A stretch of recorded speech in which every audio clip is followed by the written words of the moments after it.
ప్రభు అయిన యేసుక్రీస్తు నామమున మీ అందరికీ నా ప్రేమపూర్వక వందనాలు చెల్లించుకుంటున్నాను.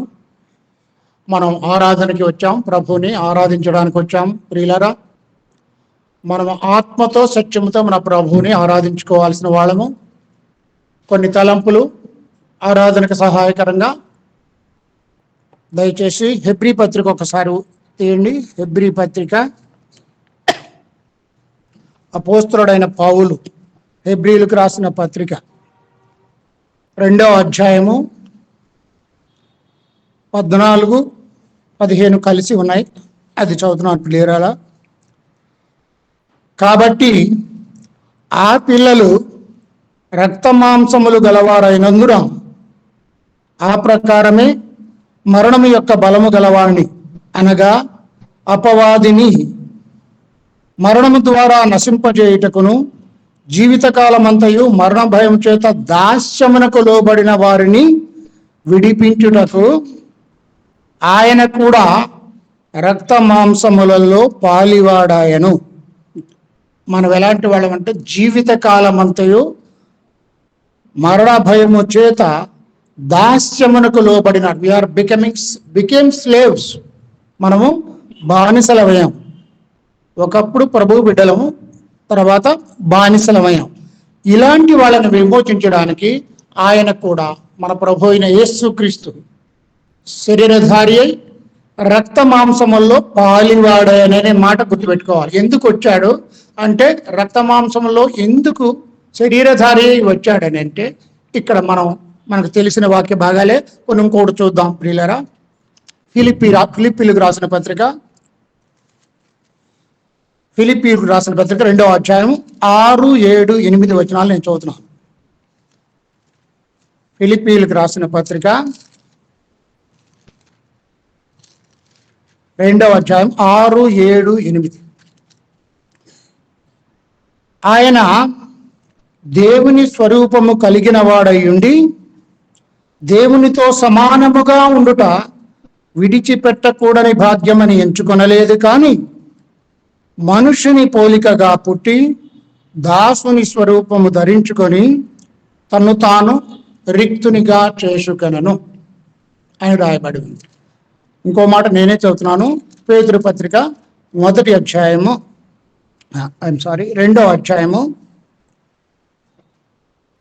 6, 7, 8,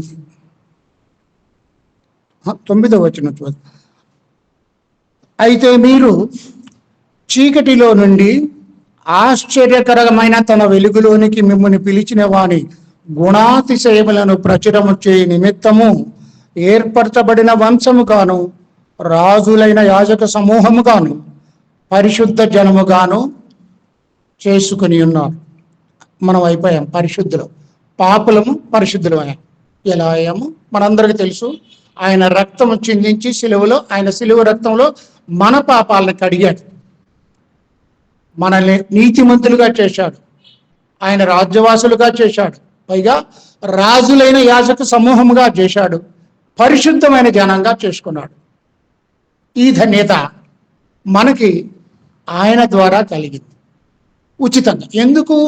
ఎందుకు కలిగింది? మనం ఎప్పుడు రిక్వెస్ట్ చేశాం అంటే, మనల్ని ఆయన ప్రేమించాడని యోహాను సువార్త 4:16 పలికిన విధంగా, 3:16 దేవుడు ప్రేమామయుడు కాబట్టి మనల్ని ప్రేమించి ఆయన కుమారుని ద్వారా మనకి విడుదల దయచేశాడు. ప్రియుల, ఇలాంటి విడుదల దయచేసిన మన ప్రభుని, పాపులము ఆయన రాజ్యవాసులుగా చేయబడిన వాళ్ళము ఆయనను ఆరాధించడానికి వచ్చాం.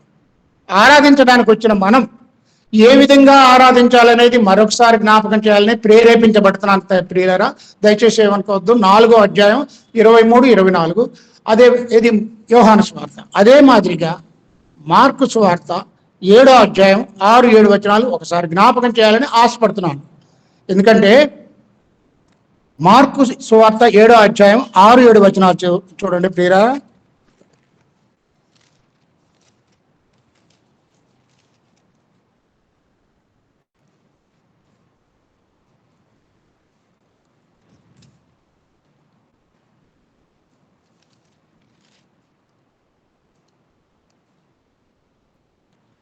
ఈ ప్రజలు పెదవులతో నన్ను ఘనపరచురు గాని వారి హృదయంలో నాకు దూరముగా ఉన్న, they are far away from me. వారు మానవులు కల్పించిన పద్ధతులను దైవోపదేశములుగా భావించుతూ నన్ను వ్యర్థముగా ఆరాధించుతున్నారు. ఇది మనకు మంచిది కాదు ప్రియులారా. అలా వద్దు. మనం మానవుడు అంటే శరీరము, దేహము, ఆత్మ. శరీరము, ప్రాణము, ఆత్మ, మూడు. బాడీ, సోల్, స్పిరిట్ అని మూడు ఉన్నాయి ప్రియులారా. ఆ మూటితోటి మనం ఆరాధించాలి. మూటికన్నా ముఖ్యంగా ఆత్మతో ఆరాధించాలి ప్రియులారా. శరీరము, ప్రాణము, ఆత్మ.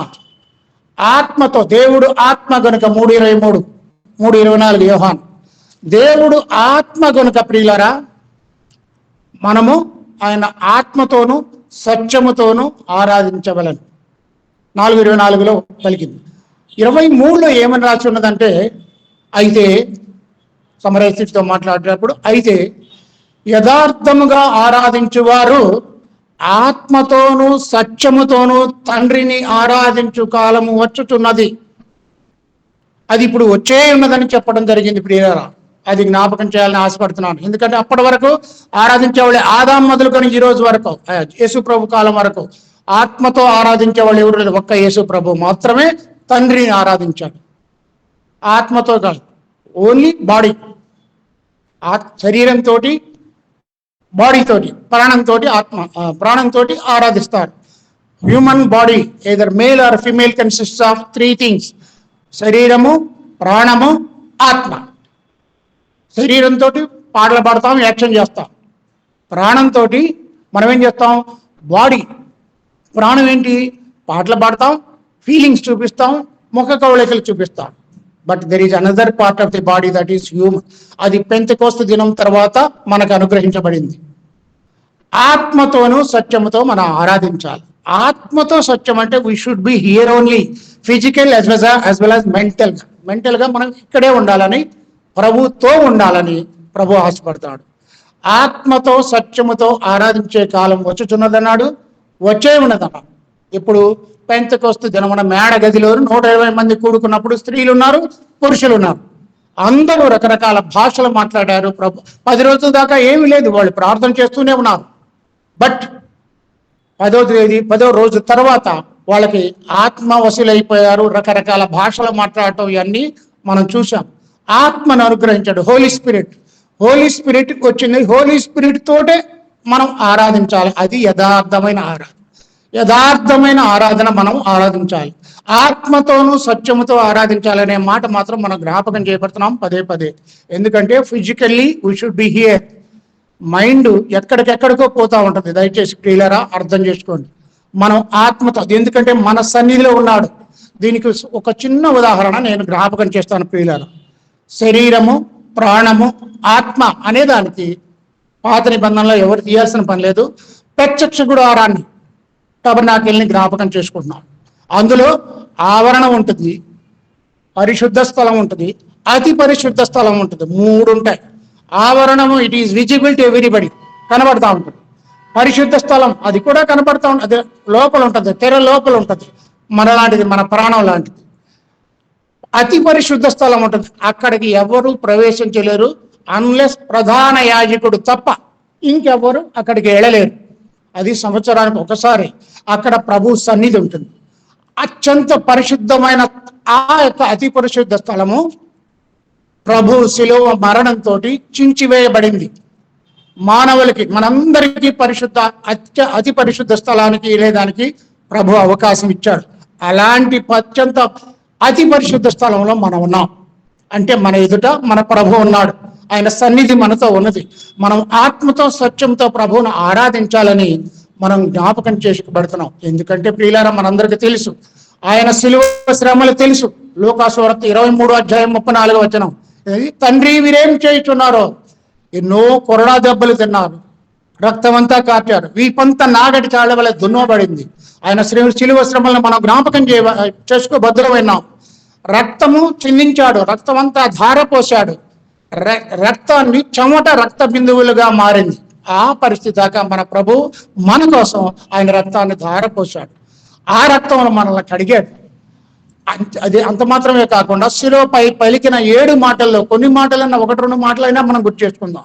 తండ్రి, వీరేమి చేయుచున్నారో వీరెరుగరు, వారి కోసమే నేను వచ్చాను ప్రభువా, వారిని క్షమించు అని లోకాసువార్త 23:34 మాట్లాడటం జరిగింది. ఆ సమయంలో కూడా ఒక పాపాత్ముడికి రక్షణ అనుగ్రహించాడు ప్రభు. ఆ తర్వాత ఆయన బాధ్యత అమ్మను అప్పగించుకున్నాడు. ఆ తర్వాత దాహం వేస్తుందన్నాడు. ఆ తర్వాత సమాప్తమైందన్నాడు. తండ్రి, నీ చేతికి నా ఆత్మను అప్పగించుకొనుచున్నాను. ఈ శిలువ కార్యాన్ని చేశాడు. అది మాటల్లో చెప్పుకున్నంత వర్ణించలేని శిలువ కార్యం. ఆ శిలువ కార్యం ద్వారా మనందరికీ రక్షణ, విడుదల అనుగ్రహించాడు. ఇంతకుముందు ఈ సందర్భంగా ప్రభువుని మనం ఆరాధించడానికి వచ్చినప్పుడు 2 వ్యక్తులు ఎలా ఆరాధించారో కొద్దిసేపు జ్ఞాపకం చేసి నా చిన్న సందేశాన్ని ముగించుకున్నాం. మొదటిగా మనకి మొదటి ఆరాధన మనందరికీ తెలుసు, అబ్రహాము ఆరాధించాడు. ఆదికాండం 22వ అధ్యాయం ఒక్కసారి తీయగలిగిన వాళ్ళు తీయండి ప్రియులారా. ఆదికాండము 22వ అధ్యాయం మొదటి నుంచి నేను చదువుతున్నాను. మొదటి వచనం కూడా చదవాలని ఆశపడుతున్నాను. ఆ సంగతులు జరిగిన తర్వాత దేవుడు అబ్రహామును పరిశోధించను. What is this? ఇది పరిశోధన. అబ్రహాముని ఏం చేశాడు ప్రభు? పరిశోధించాడు. పరిశోధించాడంటే 50 ఏళ్ల కిందట ఒకసారి పరిశోధించాడు. ఆయనకి 75 ఏళ్ల వయసులో పరిశోధించాడు. అబ్రహాం, నీ తల్లిదండ్రులు కావాలా, నీ ఊరు కావాలా, నాతో వస్తావా? ఎస్. ఆ పరీక్షలో సక్సెస్ఫుల్గా అబ్రహాం పాస్ అయ్యాడు. తర్వాత లోతు విషయంలో కూడా ప్రాపర్టీకి వాల్యూ ఇస్తాడా, నాకు వాల్యూ ఇస్తాడా, అది కూడా సక్సెస్ అయ్యాడు. ఆ తర్వాత మరొకసారి 50 ఏళ్ల తర్వాత అరౌండ్ 120 ఇయర్స్ ఆ టైంలో ఇతను అబ్రహామును పరీక్షించాడు ప్రభువుని. ప్రభు ఎట్లనగా, అబ్రహమా అని పిలిచి, చిత్తం ప్రభు అంటే, నీకు ఒక్కడైన నీ కుమారుని అనగా నీవు ప్రేమించి ఇస్సాకుని తీసుకొని మోరియా పర్వతం దగ్గర బలి అర్పించాడు. ఈయన బలిని కోరుకునే ప్రభు కాదు. కానీ ఎందుకు ఈ మాట మాట్లాడాడు అనేది ఇక్కడ మరొక కోణంలో మనం అర్థం చేసుకుందాం ప్రియులారా. దయచేసి అబ్రహాము దేవుడు 22:1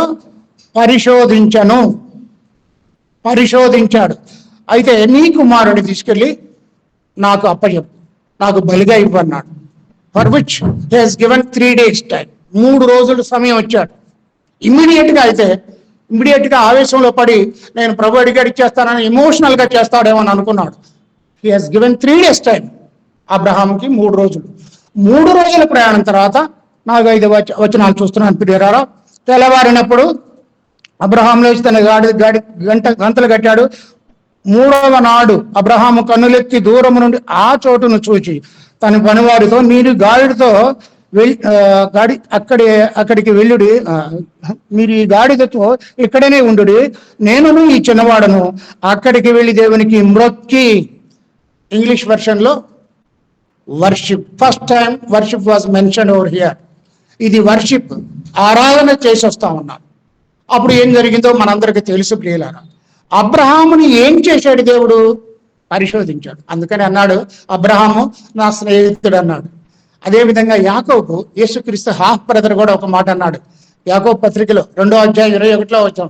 మన పితరుడైన అబ్రహాము తన కుమారుడైన ఇస్సాకును బలిపీఠంపై అర్పించినప్పుడు, అంటే టేక్ ఇట్ ఫర్ అయిపోయింది అనుకున్నాడు. అతడు క్రియల మూలముగా నీతిమంతుడిని తీర్పు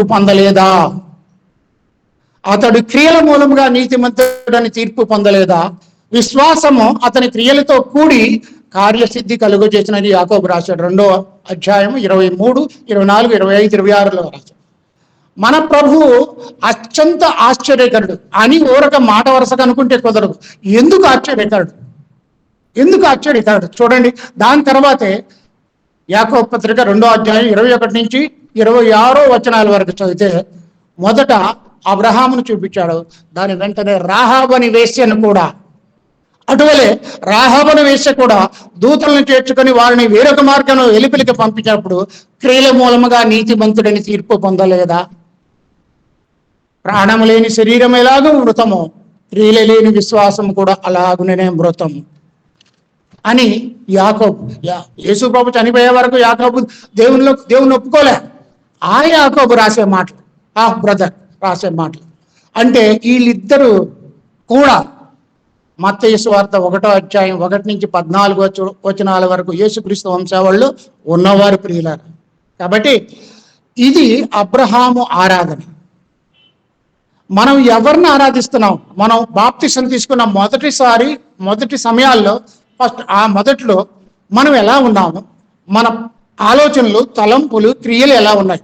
ప్రభువే నాకు సర్వస్వం అనుకున్న రోజులు అవి. ఇప్పుడు ఏది కూడా మరొకటి మీకు సర్వస్వం కాకూడదు other than the lord Jesus. ఎందుకంటే ప్రియులారా, ఈ లోకమునైనను లోకములో ఉన్నవారినైనా మీరు ప్రేమించుకుడి. ఈ లోకములో ఉన్నదంతయు శరీరాశ, జీవాశ, జీవపు డమ్మం, నేత్రాశ, జీవపు డమ్మం. ఇది తండ్రి వలన కలిగిన కావు, ఈ లోక సంబంధమైనవే. ఎందుకంటే this all will attract us like that anything. ఎందుకంటే ఈ లోకంలో ఈ లోకాకర్షణ లేనివాడు సాతాను ఎవ్వరిని వదలడు. ఈ లోకాధిపతి ఎవరిని కూడా వదలడు ప్రియులారా. అందుకు యేసు ప్రభు కూడా అతీతుడు కాదు. ఈ సాతానుడు ఎవరిని వదలడు. ఫర్ ఎగ్జాంపుల్ యేసు ప్రభుని వదలలే. మత్తయి సువార్త 4:4 జ్ఞాపకం చేస్తున్నాను. మత్తయి సువార్త 4:4 యేసు ప్రభుని పట్టుకున్నాడు సాతాను. అయితే ఎందుకు ఈ సాతాన్ని ప్రభు క్రియేట్ చేశాడు? దేవుడు ఎందుకు చేశాడు? వీడిని మటర్ చేసేయకూడదా? వాడు మనకెందుకున్నాడు అని అన్నవాడు. He has not created as Satan. వాడు సాతాను కాదు. మనం యెహెజ్కేలు గ్రంథం చూడండి ఒకసారి, చూస్తే 28వ అధ్యాయం చూస్తే ఇది హైయెస్ట్ షెరాఫుల్లో వాళ్ళకి లీడింగ్ పర్సన్ అన్నమాట ఈ సాతాన్ అనేవాడు. షెరాఫులలో లీడర్, కోయర్ టీమ్కి లీడర్ అన్నమాట. ఆ లీడర్ అయినటువంటి వాడు తర్వాత కూడా మనకు తెలుసు అందరికీ. యెషయా గ్రంథం 14వ అధ్యాయం చూసినట్టే 12వ వచనం, ఓ షెరాఫు 14:12 చదివితే అది ఒక తెలుగు మాట ఒకటి వాడారు అక్కడ. ఇది మీరు లూసిఫర్ అనేది ఇంగ్లీష్ బైబిల్లో ఉన్నది. లూసిఫర్, మీరు మేఘమండలం మనకు ఎక్కిపోవుదుము, మహోన్నతితో అక్కడ కలిగింది వాడికి, దేవుడికి, సాతానికి. ఏమని? వీళ్ళంతా ప్రభువుని ఆరాధిస్తున్నారు, అసలు వీళ్ళందరూ నన్ను ఎందుకు ఆరాధించకూడదు అనే దరిద్రమైన ఆలోచన వచ్చింది. ఏమొచ్చింది ప్రియులారా? దుష్ట ఆలోచన వచ్చింది. వీళ్ళంతా కూడా దేవుని ఆరాధించకుండా నన్ను ఎందుకు ఆరాధించకూడదనే ఆలోచన సాతానికి కలిగింది. It was not a lust, వ్యభిచారం చేయడం కాదు, పాపం చేయడం కాదు, మర్డర్ చేయడం ఏది కాదు, బట్ ఒక దుష్ట ఆలోచన వచ్చింది సాతానికి. ఏమని? వీళ్ళందరూ నన్ను ఆరాధించకూడదు అనే ఆలోచన వచ్చింది. అది పాపం. ఆ పాపంతో మేఘమండలమునకు ఎక్కిపోదును, మహోన్నతితో నన్ను సమానముగా చేసుకుందును అని నీవు మనసులో అనుకుంటేవి కదా, నీవు పాతాళమునకు, నరకంలో నుండి ఒక మూలకు త్రోయబడితివే అని యెషయా గ్రంథం 14, 12, 13, 14లో రాయబడింది. అప్పుడు వాడు అత్యంత అందమైన కెరూబుల్లో నాయకుడైన వాడు ఏమయ్యాడు? అత్యంత దరిద్రంగా, హీనంగా, వికారంగా తయారై సాతాను రూపంలో తయారాడు ప్రియులారా. ఆ సాతాను మన దగ్గరికి వచ్చి మనల్ని టెంప్ట్ చేసేటప్పుడు అట్లా ఉండడు, మళ్ళీ చాలా అందంగా ఉండి మన దగ్గరికి వస్తాడు. కాబట్టి ఈ లోకాన్ని కానీ మనం ప్రేమించకూడదు, ఈ లోకాన్ని ఎప్పుడూ ప్రేమించకూడదు. అబ్రహాం ఆ సక్సెస్ఫుల్ పరీక్షలో సక్సీడ్ అయ్యాడు.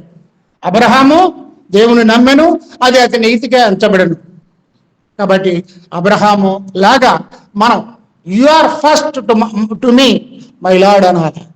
అదే విధంగా ఇంకొక ఆరాధన కూడా మనం జ్ఞాపకం చేసుకోవాలని అనుకుంటున్నాం. అది ఎవరి ఆరాధన అంటే యోబు ఆరాధన. దయచేసి యోబు గ్రంథం 1వ అధ్యాయం తీయండి ప్రియులారా. As it is a poetry book, it was mentioned in the poetry books. యోబు 1వ అధ్యాయం చూడండి ప్రియులారా. యోబుకున్నది కలిగినది సమస్తం పోయింది. God has granted a permission to the Satan except his life. అతని ప్రాణం తప్ప నువ్వు తీసుకోవచ్చని చెప్పాడు. అప్పుడు ఒకరి తర్వాత ఒకటి న్యూస్ అన్నీ మోసుకొచ్చారు. నీ పిల్లలు 10 మంది చనిపోయారు, నీ ఆస్తి యావత్తు పోయింది, ఎవ్రీథింగ్ వాజ్ గాన్ అన్నాడు. అప్పుడు బైబిల్ లేదు, అబ్రహాము లేడు, అబ్రహాము ఈ ఆదికాండం రాయలేదు, అన్నిటికన్నా ముందు రాయబడిన పుస్తకం యోబు గ్రంథం. అప్పుడు యోబు ఏమన్నాడు తెలుసా? అన్నీ పోయాయి. 1వ అధ్యాయం 20వ వచనం చూడండి ప్రియులారా. అప్పుడు యోబు లేచి తన పై వస్త్రమును చించుకొని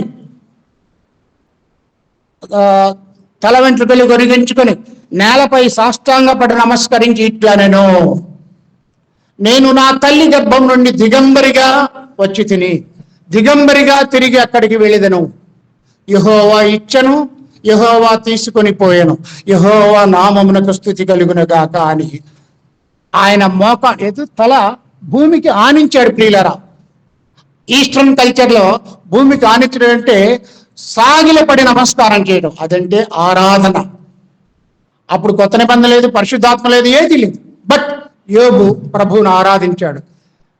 అబ్రహాము ఆయన కుమారుని పోగొట్టుకోలే, బట్ యోబు 10 మందిని పోగొట్టుకున్నాడు, అప్పుడు కూడా ప్రభువును ఆరాధించాడు. కాబట్టి మనం ఏది ఉన్నా ఏది లేకపోయినా గొప్ప వాగ్దానం మనకుంది. రోమా 8:28 దేవుని ప్రేమించు వారికి అనగా ఆయన సంకల్పం చొప్పున పిలువబడిన వారికి మేలు కలుగుటకై సమస్తము సమకూడి జరుగుతున్నవి అని దాని ఫుట్నోట్లో జరిపించుచున్నాడు అని రాయబడింది. ఆ వాగ్దానం మనకుంది, యోబుకు లేదు.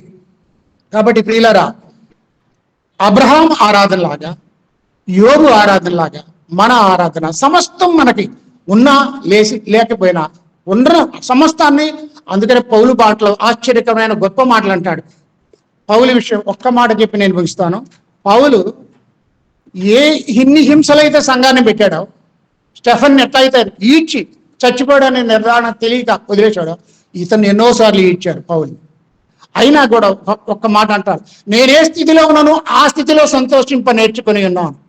దీన స్థితిలో నుండి ఎరుగుదును, సంపన్న స్థితిలో నుండి ఎరుగుదును, ప్రతి విషయంలోనూ అన్ని కార్యములను కడుపు నిండి ఉండటము, ఆకలి కొని ఉండటము, సమృద్ధి కలిగి ఉండటము, లేమి కలిగి ఉండటము నేర్చుకుని ఉన్నాను. ఎందుకంటే నన్ను బలపరచవాని అందే నేను సమస్తము చేయగలనని పౌలు అన్నాడు.